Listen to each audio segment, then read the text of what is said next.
आदरणीय हमारे शिक्षक एवं शिक्षिका, पिछले बार आपने वर्ग 2 के लिए अभिभावक शिक्षक संगोष्ठी का आयोजन बहुत ही बेहतरीन तरीके से किया था।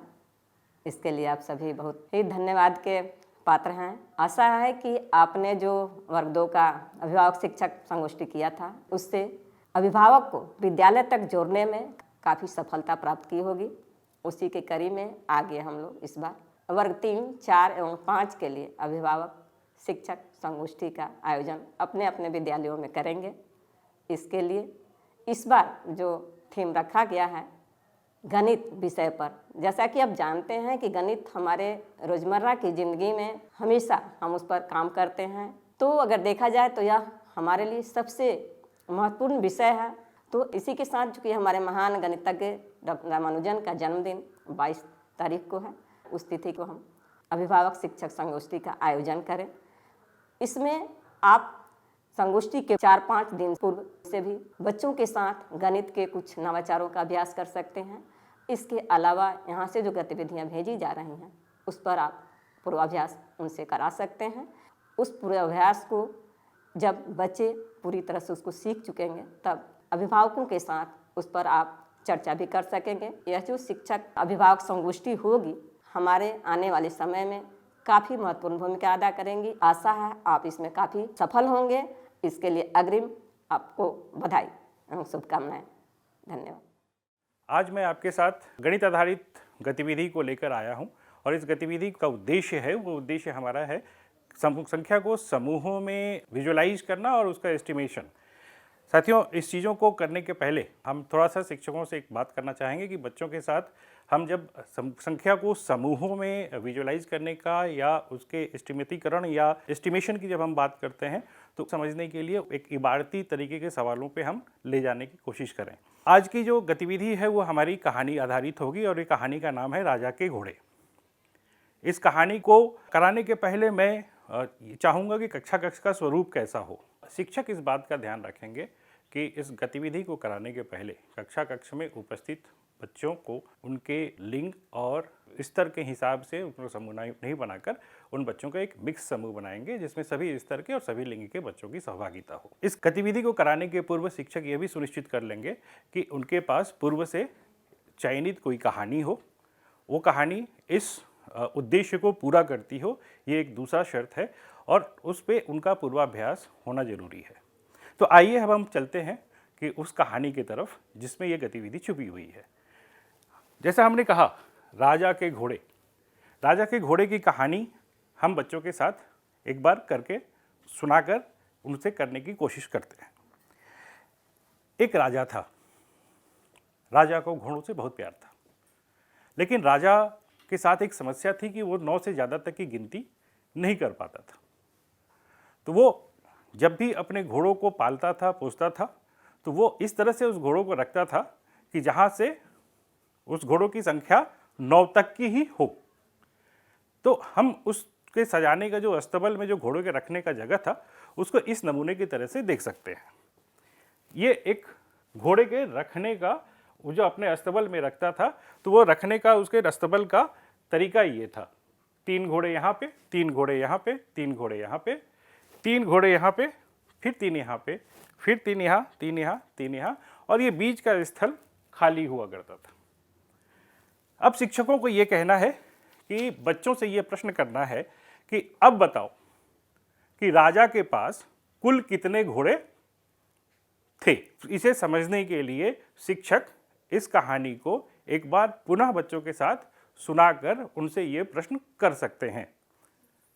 जैसे अब बच्चों को अगर समझ में नहीं आता है तो उन्हें ये बता सकते हैं कि राजा को कहाँ तक की गिनती आती थी, 9 तक की। तो 9 तक की चीज़ों को वो गिन पाता था, तो अपने घोड़ों को उसने कैसे रखा, 3 3 3 3 3 3 3 3 3। अब उसके पास कुल कितने घोड़े थे, इस प्रश्न पर बच्चों से समूहवार प्रश्न करेंगे। जो समूह इसका जवाब दे पाता है उसे वो 10 अंक देंगे, और अगर वो समूह जवाब नहीं दे पाता है तो इसे उसके बगल वाले समूह को पास ऑन करेंगे, और उसने अगर सही जवाब दे दिया तो उसे 5 बोनस अंक देते हुए इस गतिविधि को आगे बढ़ाएंगे। साथियों, ये गतिविधि हम क्रमवार आगे बढ़ा सकते हैं। इसकी कहानी को हम आगे बढ़ाते हुए दूसरी कहानी भी आपके साथ प्रस्तुत करते हैं कि अगर दूसरी गतिविधि इससे जुड़ी हुई आपको करनी है तो इसी कहानी को हम थोड़ा आगे बढ़ा सकते हैं। जैसे कि उसी राजा के घर एक व्यापारी आया। वो व्यापारी राजा के अस्तबल में जो रईस था, जो उस घोड़े की रखवाली करता था, उससे उसने निवेदन किया कि रात्रि विश्राम के लिए वो उसको जगह दे दे। उस व्यापारी के पास भी कुछ घोड़े थे, तो उस अस्तबल को देखने वाला जो आदमी था राजा का, जो सईस था, उसने उसको मना कर दिया। तो जो व्यापारी था उसने कहा कि भाई ऐसा है, रात काटने दो, मैं कुछ अलग से कोई चीज़ आपसे नहीं लूँगा, बस अस्तबल में मेरे घोड़े को रखने का जगह दे दो। राजा का अस्तबल का जो देखभाल करने वाला व्यक्ति था वो व्यापारी की बात मान गया और उसने कहा कि जहाँ घोड़े रखे हुए हैं वहाँ पे अपने घोड़ों को बांध दो। अब हम देखते हैं कि अस्तबल में जब व्यापारी ने अपने घोड़े को बांधा तो घोड़ों के बांधने की संख्या किस तरह से दिख रही है। अस्तबल में जब घोड़ा बांधा व्यापारी ने तो ये दिखाई दे रहा है 2 5 2 5 5 2 5 2। राजा रात को सोने के पहले अपने अस्तबल में आके घोड़ों की गिनती करता था, तब जाकर सोता था।